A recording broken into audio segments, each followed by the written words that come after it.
since the Nigerian government commercialized the use of GMO teller maize.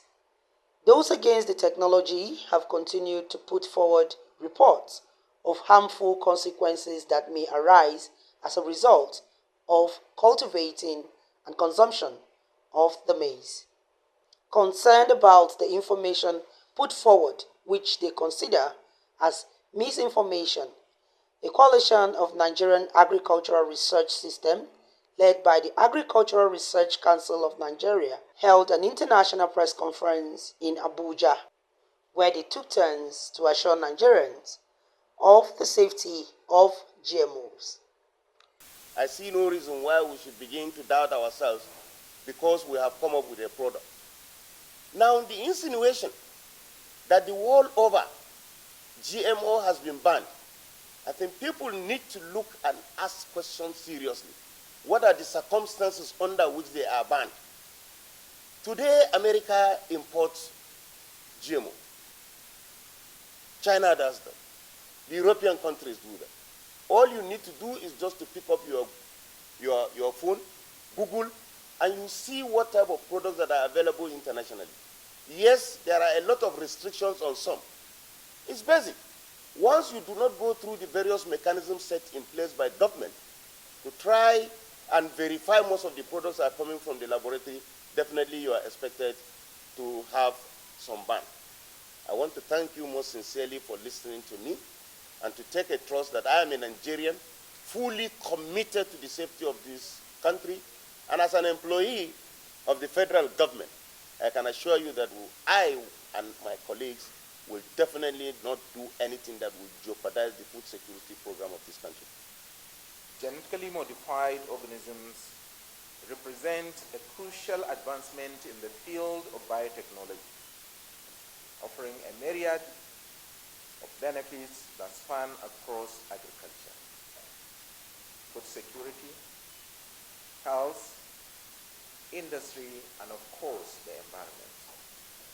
These genetically modified organisms have the potential to revolutionize our approach to addressing pressing global challenges such as food scarcity, malnutrition, and also environmental sustainability. By harnessing the power of genetic engineering, Nigerian scientists and researchers have developed crops that are more resilient to pests, diseases, and adverse climate conditions, thus ensuring a more secure food supply for present and future generations. Some of these crops include BT cowpea, BT cotton, and the newly released teller maize. The teller maize that recently sparked intense controversy and concerns, with many questioning its safety and environmental impact, is a transgenic, drought-tolerant, and insect-protected maize variety designed to thrive in challenging climatic conditions. Its commercial release is expected to enhance food security in sub-Saharan Africa by increasing crop yield, enhancing resilience to pests and diseases, and reducing the environmental impact. Also, improving nutritional content for the health benefit of the populace. Teller maize is safe and not harmful to humans and environment. We make sure that we subject everything to risk assessment. We subject it, and we have experts from different fields who are actually on that field. Somebody who would do a risk assessment, or who is part of the technical subcommittee for maize will be different for that of TBR, because those are legumes, the other ones are beans. So there are different experts who are there to make sure that all that is done properly, and it brings about the safety. And I want us to recognize that GMO, they are a tool and not just a solution. And what else can give us much more peace is that some of these organisms that are used are from that soil. NDMA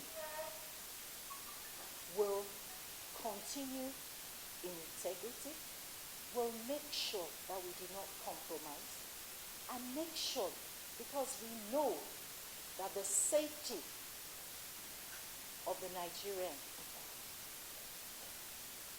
in case of health, human health, animal health, plant life, the environment, biodiversity as a whole is safe, and we will not compromise on that. Nigerian maize consumption and demand is not balanced. We consume more than we need. We are importing from South Africa. Who tells you that South Africa is not genetically modified maize you are bringing? Who among you here has not eaten GM product? As long as you buy from supermarket and it's packaged. So I think it is very, very important to trust our institutions, to trust our systems. Today, Nigerian population, we said, is about 250 million, and we are still counting. We have also mentioned some of the reasons why our productivities have been very, very poor and low. That it got to a stage that we have to be importing food. Well, we think it should be a very big plus for the Nigerian science industry to come out with innovations locally so that we know what we are eating. GM technology, it is done by us, by our institutions, by our own persons who are also Nigerians. I'm not sure that anybody is very happy to go and commit suicide. Nobody is willing to commit suicide now by eating poison. And for your information, like I said, Nigeria has made a lot of breakthroughs, but unfortunately in the areas of science, I don't know, the press seems making less coverage when it comes to scientific innovations and developments. Otherwise, we will have been asking you to follow us every day. It's not the nature of our work. Distractions in sciences, sometimes we don't accommodate them until we come out formally. The institutes, all the institutions are all working together. And we make sure that we have a lot of technology. Now we are talking of GM. Is it only GM that we know that is the source of seed improvement? People are talking of organic seed, organic plants. Is that right? But it didn't make dust, raise dust. But the question is that, what is the productivity per unit area? The president of the All Farmers Association of Nigeria, AFAN, architect Kabiru Ibrahim, having planted GMO crops, had this to say. Over a very long time, we have been referred to as poor people. We are doing subsistence farming. I have seen an opportunity in GM crops to take us out of poverty and get us into prosperity, because we would spend less money in spraying. First, PBR cowpea, as when it came, when work was being done on it, about 3 years ago, I planted it on my farm to really see what happens before I will tell Nigerians and farmers whether or not to embrace it. I was told that I would only spray twice, but I was used to spraying about 8 times, 9 times against insects. This was proven. I was told that I would have more yield. I saw more yield.